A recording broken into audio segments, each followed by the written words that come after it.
Pokoknya sampean yakin pangeran iku kondang. Islam itu dipimpin kiai keliru ya mlaku, dipimpin kiai bener ya mlaku, dipimpin kiai gonta-ganti ya mlaku. Teng TV gak sering ana berita ustaz sodomi, ustaz ngene-ngene. Wong ya ora terus gedeng Islam, ya nyalahno ustaz iku. Ya ana Islam dibajak ekstremis ya muni Islam, sekuler ya muni Islam, liberal ya muni Islam. Ya Islam ya baik-baik saja, ora ana masalah kan, biasa mawon. Yo ramene dunyo. Riyen Rasulullah niku rak sae-saene tiyang niku mawon disisipi tiyang munafik. Karena ndak ada cerita pendapat itu memuaskan semua napa pihak. Rasulullah rak kesayangane pangeran. Niku pun ndak bisa memuaskan semua orang. Sehingga orang yang kecewa ya jadi munafik. Pemene trimo kiai, trimo presiden, trimo Kapolri, trimo pangam, enggak bisa. Apapun konsepnya itu enggak bisa. Mesti ada yang setuju pendekatan ekstremis itu persuasif. Sing sitok gak harus tegas. Kalau gak tegas gak bisa membasmi akar-akarnya. Sing jare persuasif, nak tegas mereka dendam malah kacau negara. Sing sitok kalau gak tegas mereka ngelamak. Ini kan ra iso selesai. Akhirnya nyelesaino aku sing pimpinan nurut. Akhirnya sing pendapatnya gak tinggung. Nurut ya nurut mergo dipecat tapi terus bali lo sithik. Bali lo apa? Sithik-sithik. Masjid ge ngoten nasibe, kiai ge ngoten. Kulo nak di murid kuatah, di santri kathah sing kiai ge kathah. Ngono kiai niku sowan kula, Gus, masjid iku ape nganakno zikir Ramadan. Dadi 24 jam full mulai bar subuh sampai sahur. Saking semangate ibadah Ramadan. Terus ibadah ning dia muni takok. Ya teng masjid, dadi masjid itu ben makmur, terbaik masjid makmur. Tak omongi. Lah apa ngarit ora ibadah. Apa dadi satpam mergawe iku gak ibadah. Apa nyupir angkot golek nafkah ibadah. Kiai kok goblok ra karuan aja muni ngono. Astagfirullah, iki ora urusan iku, Gus. Ya urusane mergo ke takmir dadi ben keren, pas ke takmir masjid rame ngono. Berarti sing nama baike kan kowe. Nek pengiran ra butuh iku, pengiran kepingine seorang bapak golek nafkah. Anake kepingine sekolahan ya satpam teko, ora teko alasane itikaf. Kepingine pangeran ya bus sing tetep jalan, dadi wong sing nyetop iku ana bus aja kok mandek mergo itikaf ayo mending. Kecewa lho. Wes bae ku piye dicapik ra dukung. Padahal nek kula yo nyucup yo hormat tapi tetep gremeng mergo idenya enggak keturutan. Ya kula yo ngerti rai-rai ngono iku yo biasa wae cara kula biasa.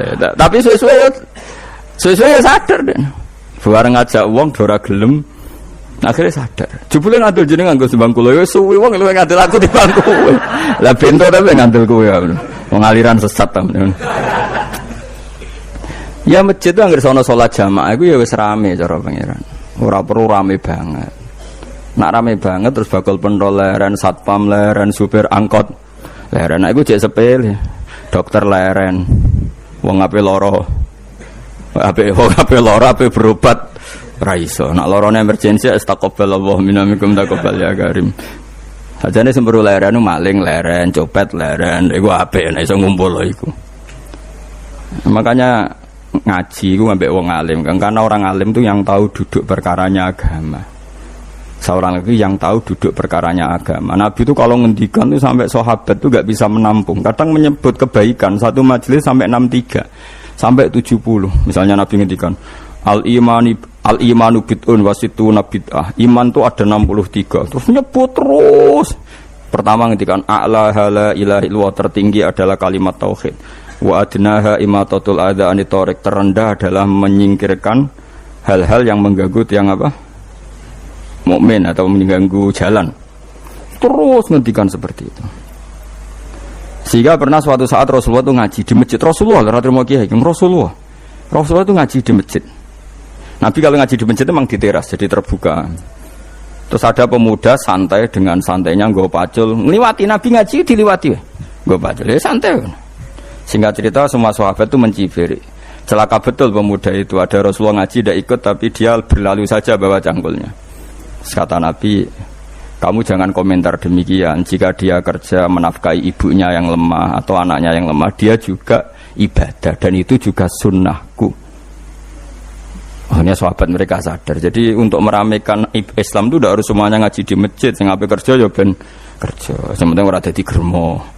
Orang pengedar narkoba itu, saya kurang kerja kang perusakan. Jadi sebetulnya orang tuh nggak bisa mengatakan kerja mau pengedarkan narkoba itu ndak, pengrusakan tuh namanya. Tapi kayak adol pentol terus hal-hal yang halal itu namanya apa?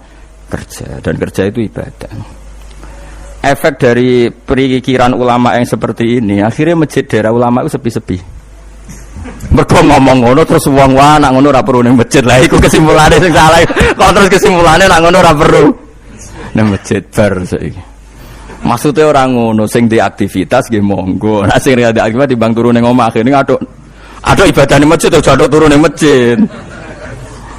Nah, akhirnya daerah-daerah tertentu sing akeh ulama mesti masjidnya sepi, tak jamin. Jajal gitu delok ning Rembang. Oh, tambah sepi. Karena ulama cara berpikir jauh kerja ya ibadah, ngernet ya ibadah, mulang ya ibadah. Akhirnya mau masjid pas tarawih. Iku yang golek sing cepet.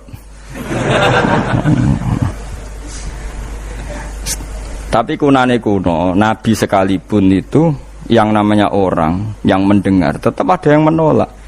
Konsep perang di luar kota itu kan secara teori militer itu rasional. Bikin kontak ya rasional. Tapi orang yang berpendapat tadi, ya Rasulullah kita di rumah saja, itu ya gelo. Kayak tadi orang yang ingin memakmurkan masjid kemudian kan saya seperti itu ya gelo. Kalau pikiran saya suatu saat dia sadar, intinya sadar, terus sowan saya sadar. Karena ya muridnya ada murid beda angkatan ya, dia semi-semi teman sama saya. Tak omongin ngene, Cong, kowe nak pancen seneng masjid tenan, masjid itu aja dadi problem bagi umat. Misalnya gini, aja sampai kenapa ora nyupir angkot demi nak mirno masjid, kenapa ora tugas satpam demi makmurno masjid. Berarti masjid ini menjadi problem penghalang dari sistem sosial ekonomi. Kowe seneng masjid darani problem, kowe seneng masjid dianggap kambing hitam. Ya sudah, sholat jamaah saja, sholat jamaah di masjid. Terus yang nganggur-nganggur ya ke masjid. Tapi kalau yang sibuk ya monggo, asal itu halal ya ibadah. Ketika Nabi setiap aktivitas muslim asal halal itu apa? Ibadah. Makanya kita harus. Nah, tapi kan pendapat seperti ini itu kan kadang dibantah juga. Tapi ke Ramadan Gus tahun pisah, nosok ngunjina rasa setuju. Tak bukti kalau dia hadun nafsi tak tes. Ya wis aku setuju. Syaratnya ketuane takmir ra kowe. Dadi masjid rame pas kowe ra ketua takmir. Isen dene karena dia ingin punya prestasi. Berarti sawang wow pas dene ketua takmir hadun nafsi enggak? Hadun nafsi pasti dia itu cari. Ya jajal pengajian sing gede-gede. Mergo pengurus takmire kok pengen pas era dene tau pengajian geden. Pas gak pengurus takmir terus ana pengajian geden. Lah opo rame-rame bareng. Padahal orangnya sama. Nah itu ulama itu tukang ngomong seperti itu. Mungkin menyakitkan, tapi ulama itu terus ngomong seperti itu supaya agama ini dibawa berdasar ikhlas, bukan hadzun nafsi, bukan kepentingan pribadi. Tapi tentu ulama tetap ngomong iktikaf ya sunat baik, kerja ya baik, amal lainnya asal baik ya baik. Ngomong gitu terus. Tapi kan mangkel loh akhir ulama, karena bagi pengurus masjid baik itu pas Ramadan ya masjidnya rame. Bagi yayasan yatim piatu amal apik ya dikekno yayasan yatim piatu. Bagi KBIH, bagi travel amal apik ya umroh. Ya ora. Jadi tenan kula raguyen. Mana mungkin travel umroh dalil kowe nek ada dhuwit luwih kekno cah yatim, kekno masjid, gak payu travel. Tapi dalile al umroh ilal umroh kafaratun lima bainahuma. Umroh itu yang mengkafaroi dosa.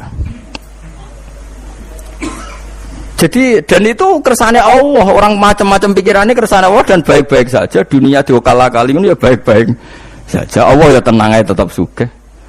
Cuma ulama harus ngomong seperti saya. Jadi karena keterbatasan manusia sehingga yayasan yatim piatu mesti ngomong seakan-akan ibadah terbaik yang nyumbang yatim piatu. Nanti yang di travel ibadah terbaik ya sowan Nabi umroh.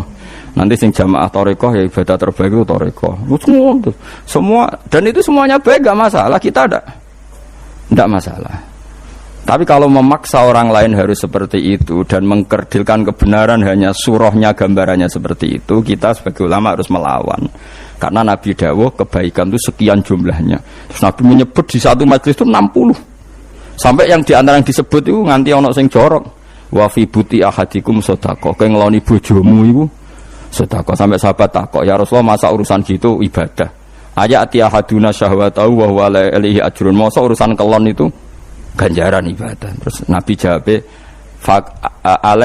kata Nabi, "Faqih falawadu'a fi haramin akana alaihi wisrun." Kalau andikan dia meletakkan mental seknya atau aktivitas seknya di luar yang halal, apakah itu tidak dosa? Iya ya Rasulullah. Terus kata Nabi, "Wa kadzalika," begitulah kalau diletakkan di halal dia juga dapat apa? Pahala.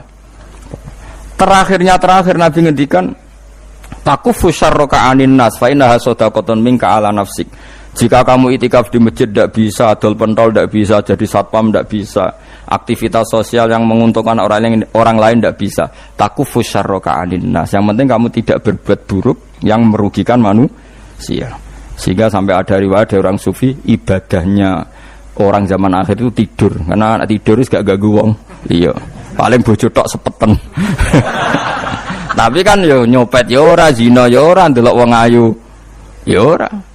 Nah, itu sampai Nabi terakhir nyebut. Dari sekian kebaikan tuh kalau gak mungkin kata Nabi takufu syarraka anin nas fa innaha shadaqatun minka ala nafsik. Sementing kamu tidak melukai atau merugikan orang apa? Sehingga misalnya ulama kok ngerti ada orang tidur di rumah, wong apik, gak ganggu wong. Ana bajingan mati, wong apik, ora iso bajingan meneh. Nah, akhirnya masyhur orang krono bajingan mati, kiai tenan ya. Saya nggih mayit niku, wong gak siap meni saya. Bajingan sih. Saya padahal ning atine kiai nek mati ya apik, tunggu ora iso bajingan lho. Akhir dari bajingane ya wis mati. Lho sekarang ngakhiri bajingan apik ta elek? Apik. Berarti matine elek ta apik? Apik. Maksudnya kiai apik matine ora apik wonge. Lah ngomong gak trimo pikirane apik wonge. Lah kiai wis ndake pinter maksudnya. Apik nggih niki. Ngomong keberatan. Ayo apik. Ya sesuk kan wedi. Nggih apik. Lah itu ilmu. Jadi ngaji ilmu itu orang harus punya kesiapan pendapat meskipun itu kita tidak siap.